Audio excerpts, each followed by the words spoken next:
Ism నిష్పాక్షికత మానయిజం సమగ్రమైన వార్తలు, innovative కథనాలు, సీనియర్ జర్నలిస్టుల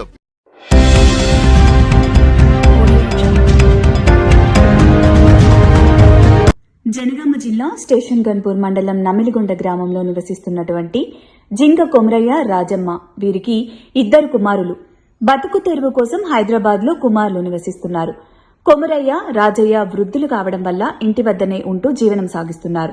ఈ క్రమంలో రేవంత్ రెడ్డి ప్రతిష్టాత్మకంగా చేపట్టిన ఇందిరమ్మ ఇల్లు కార్యక్రమంలో ఇల్లు మంజూరు అయ్యిందన్న ఆశతో ఇల్లు కట్టుకోవడానికి పునాది తీస్తున్నారు. ఈ స్థలంపై కన్నేసిన పెద్ద మనుషులు వీరిని ఇంటి పనులు సాగనీయకుండా అడ్డుపడుతూ బూతులు తిడుతూ ఇంటి స్థలం కమిటీ హాల్ కు మేము నిర్ణయించామని, దానికి మీరు కట్టుబడి ఉండాలని, లేదంటే మిమ్మల్ని కులం నుండి వెలివేస్తామని, తీసిన పునాదులను మట్టితో నింపి ఇబ్బందులకు గురి చేస్తూ నానా బూతులు తిడుతూ వృద్ధులు అని కూడా చూడకుండా కొట్టి ఇంటి నిర్మాణం కోసం స్థానిక గ్రామ పంచాయతీలో పర్మిషన్ కోసం పెట్టుకోగా కార్యదర్శిని పర్మిషన్ ఇవ్వొద్దని గ్రామ పంచాయతీ కార్యదర్శితో చెప్పి అడ్డుపడుతూ ఇబ్బందులకు గురి చేస్తున్నారని ఆవేదన వ్యక్తం చేస్తున్నారు. దీనిపై స్థానిక పోలీస్ స్టేషన్ లో కూడా ఫిర్యాదు చేశామని తెలిపారు. అదేవిధంగా కోర్టు ద్వారా పెద్ద మనుషులకు నోటీసులు కూడా పంపించామని, అయినప్పటికీ సాధించని పెద్ద మనుషులు ఈ స్థలం ఖచ్చితంగా కమిటీ కార్యాలయానికి కావాల్సిందే అని పట్టుబట్టి నన్ను, నా భర్తను కొట్టి ఇబ్బందులకు గురి చేస్తున్నారని, వీరి నుండి మాకు రక్షణ కల్పించి మాకు న్యాయం జరిగేలా చూడాలని మీడియా ద్వారా అధికారులను కోరిన బాధితురాలు.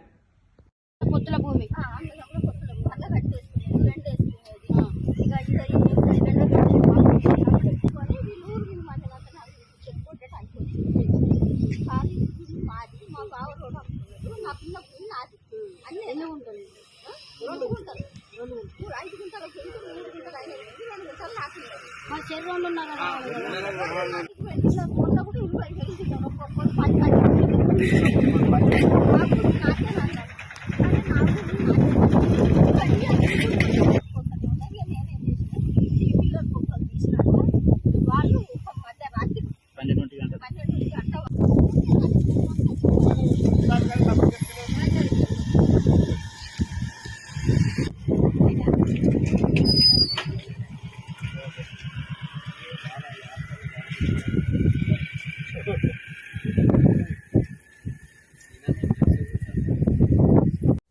అందరికి నమస్కారం సార్. ప్రెస్ వాళ్ళందరికీ నమస్కారం. మేము గత తాత ముత్తాతల కాడికి వెళ్ళి ల్యాండ్ మాదే సార్.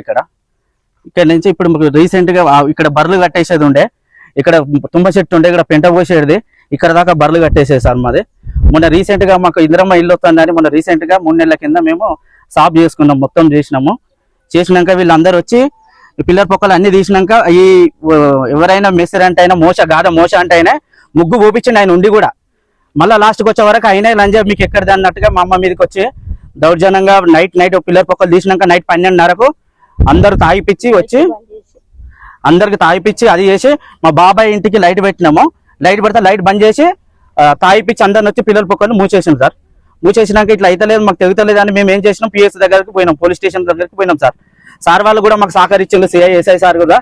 అక్కడనేమో వాళ్ళ ముంగటనేమో కొలిచిస్తామంటాను, మళ్ళీ ఇంటికి వచ్చినాకనేమో ఎవరు వస్తలేరు సార్, ఒకళ్ళు ఉంటలేరు, మేము అంట పోయి బలం బతిలాడి తీసుకొచ్చుకోవాలంట.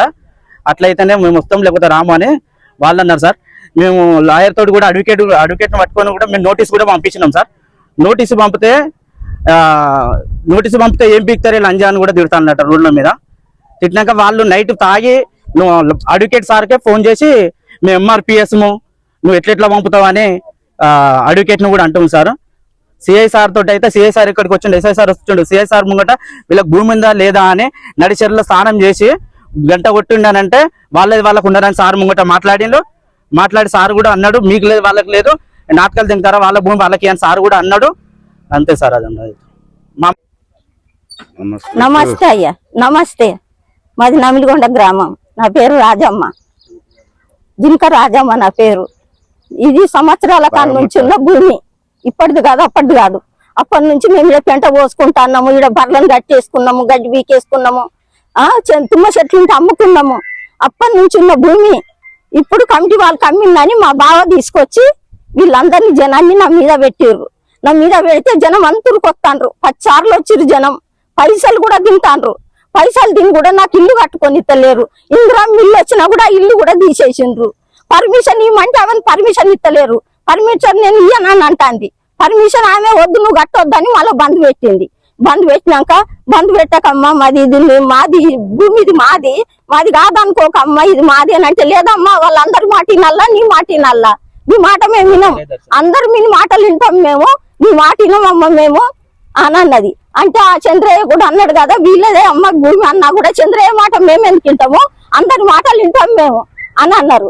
అన్నాక ఏం చేసిర్రు కదా ఇక తీసుకుపోయిర్రు. మళ్ళా ఆ గుడిసేసుకున్నాక అక్కడికి పోయిన కోర్టుకు ఎక్కడ గెలవనిత్తలేరు. పోలీస్ స్టేషన్ లో గెలవనిత్తలేరు. సిఐ చెప్పినా ఇంటలేరు, ఎస్ఐ చెప్పినా ఇంటలేరు. వీడికి వచ్చేమో ఇత్తనంటాను దాంట్లో పోలీస్ స్టేషన్ లో. ఈతలకి రాగానే మేము ఇయ్యమంటారు. ఒకళ్ళు ఉంటలేరు. దండం పెడతారా కాళ్ళు మొక్కుతారా జర మాది చెయ్యుర్రా సీట్ ఖరాబ్ అవుతుంది రాడు ఖరాబ్ అవుతుంది అన్ని ఖరాబ్ అవుతాయి తెచ్చుకున్నాయి 3 నెలలే అని అన్నాం. అంటే లేదు నీకు భూమి లేదేమి లేదు లంజే నీకు భూమి ఎక్కడిది లంజే లమిడి ఊరు అంతా నా వెనికే. ఇక మొన్న కోర్టుకు పోయి వచ్చినాక కోర్టు సార్ అన్నాడు కదా గుడి చేసుకొని ఉండమ్మా అన్నాడు. అంటే గుడి చేసుకున్నాక అందులోనే 2-3 రోజులు వండుకున్నాం తిన్నాక 5-6 రోజులు వారం రోజులు నాకేం అనలే. అయితే ఆ గుడిసెలు వేసిపోతుంది కదా జర గట్టి చేసుకున్నామని కన్నీళ్ళు వినీళ్ళు తెచ్చుకోగానే అది నాటంగానే ఊరికొచ్చిర్రు అందరూ.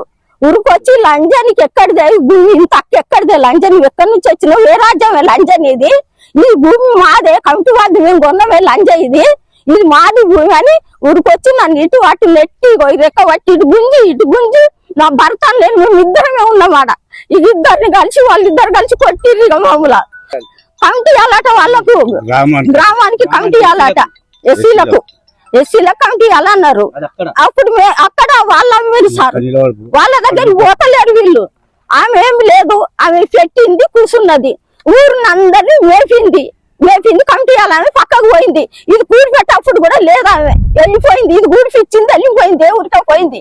కమిటీ వాళ్ళని వెళ్ళింది. వాళ్ళందరినీ డబ్బులు ఇచ్చి దీన్ని ఎట్లకెళ్ళి ఉండొద్దు మన ఊరికి 2,000-2,000-3,000 వేసుకొని దీన్ని ఉంచొద్దు ఇక్కడ దీన్ని అక్కడ వెళ్ళగొట్టాలి ఆ కోసకి వెళ్ళగొట్టాలని వీళ్ళంతా ప్లాన్ చేసుకొని మమ్మల్ని ఇట్లా ఆగం చేస్తాండ్రు.